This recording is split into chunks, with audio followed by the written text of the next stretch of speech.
titre de champion paralympique à Barcelone en 92, l'atteinte de l'objectif final qui était vraiment d'être à la fois champion paralympique mais aussi numéro 1 mondial de tennis de table en fauteuil roulant.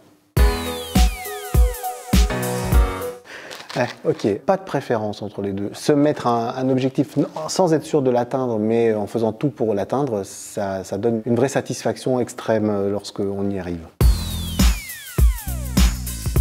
Quand j'ai commencé à faire du sport, j'avais tellement peur de perdre que ça me paralysait. Là où j'ai passé un cap très important en sport, c'est quand j'ai commencé à ne plus me focaliser sur la défaite, mais plutôt sur ce que je pouvais en tirer comme enseignement. Et ça, c'est absolument essentiel quand on crée une entreprise. On ne gagne pas tout le temps non plus et il faut réussir à tirer des enseignements positifs des erreurs ou des échecs qu'on a pu avoir.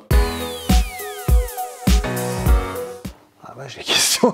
Pour moi, l'instinct, c'est finalement peut-être la résultante de l'expérience. L'instinct, par exemple, dans le sport va être fondamental. L'entraînement, par exemple, va permettre de répéter tellement ces gammes qu'à un moment donné, on va avoir l'impression que c'est de l'instinct, mais en fait, plutôt que de l'instinct, c'est de l'automatisme et de la capitalisation de l'expérience. Et je crois que ça, c'est vrai dans le sport, comme ça peut être vrai dans l'entreprise.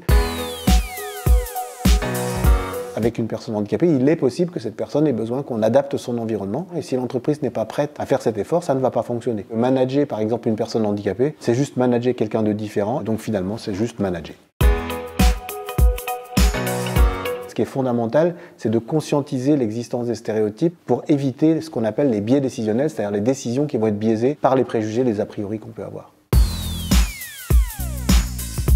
Il faut faire adhérer les gens et leur donner du sens pour qu'ils aient envie d'aller avec vous à un endroit défini ensemble. Il faut d'abord un environnement favorable, une envie forte. Le succès, c'est aussi bien entendu de faire confiance aux autres, parce que tout seul, on ne fait pas grand-chose.